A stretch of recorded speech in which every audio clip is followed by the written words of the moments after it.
Welcome to our basic how-to series on the 2015 Itasca Navion recreational vehicle. You can check out this and other videos in our series on our YouTube channel. In this video we will be reviewing waste handling procedures for the gray and black water tanks. We'll cover the procedure for dumping the waste, where dumping is permitted, how to check the levels, and how to prepare the black tank for use.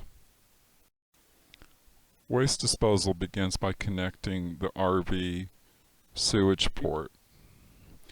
There's a special compartment on the passenger side of the RV that contains supplies necessary for the dump procedure, namely this large hose. We take the hose to a storage compartment on the driver's side and begin to hook up to the sewage port, which is a 3-inch connection underneath. It is important, cannot emphasize enough, that you make sure the twist connection is secure all the way around the connecting port. Otherwise you will dump waste on the ground. Double check to be sure. When you take off the black cap, a small amount of residual spillage is normal. Okay, so now you take the other end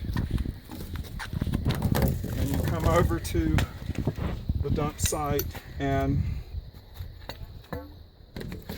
you put this in, and so now you have a bulletproof or at least a watertight connection. This is how the waste tank system works in most RVs, including the Navion.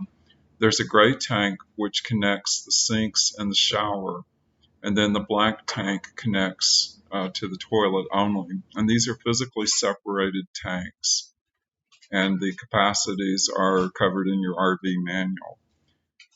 To dump, you will want to open the black tank first by pulling a black valve, and then you shut it after it's dumped. And then you'll pull the gray tank valve and empty it out, and that washes out the black tank at the same time. Now we're going to actually empty the tanks. First, you will be pulling on the black waste tank drain and opening it.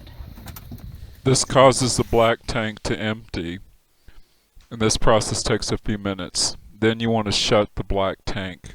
So shut the valve, but only after the tank is fully drained. So now we're repeating the same procedure with the gray tank. Again, opening the valve, allowing it to drain, and then closing off the valve when done.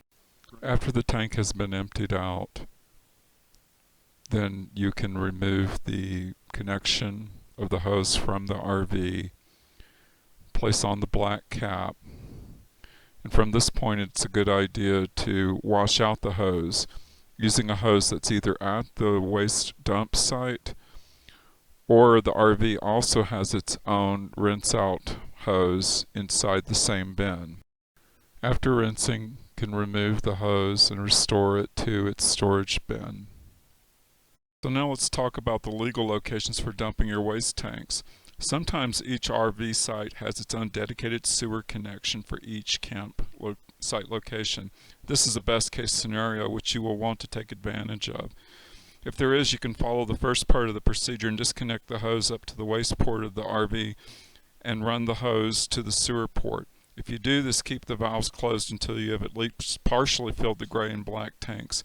And we'll talk about level checking in a moment. At that point you can dump the tanks as we discussed before, except that you can leave the hose connected until the end of your stay. Usually campsites will have one or more community disposal points with sewer connections. In that case, you'll have to physically take the RV to the disposal point and follow the procedures we described. A lot of times this only has to be done once, but for extended stays you may have to revisit the site every few days, so keep that in mind.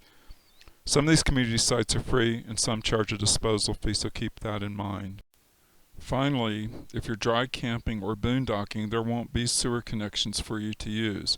You need to plan ahead and make sure you find legal dumping points along the trip. Unfortunately, there's no 100% sure rule of thumb for where to find these sites. We have found, for example, many Conoco stations and Flying J stations have a dump site, but not all of them do. Some are free and some charge a small fee. I want explain how to check the water tank levels in the RV. Monitoring both fresh and waste tank levels is a very important part of the RV experience, so you need to get comfortable checking levels. In the 2015 Navion, the monitor panel is in a compartment above the refrigerator in the kitchen area. It's very easy to get to by simply pulling the handle to open the door.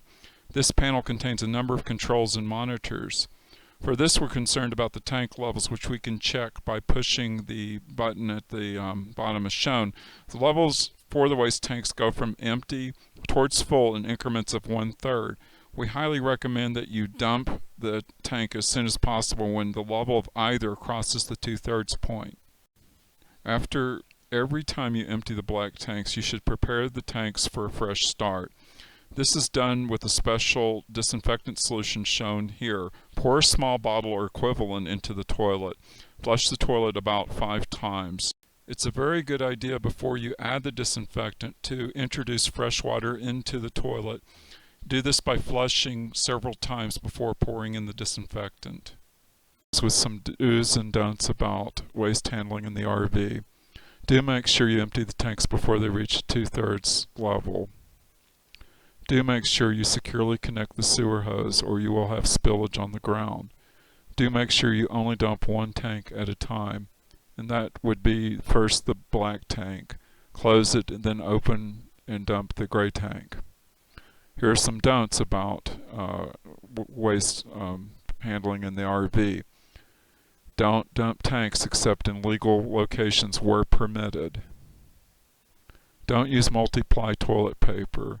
There's special RV toilet paper. It's very easily available. Waste is probably the most unpleasant part of the RV experience. By following the guidelines in this video, you'll minimize both the hassle and the headache. Thank you for viewing this video. We hope it is a useful resource.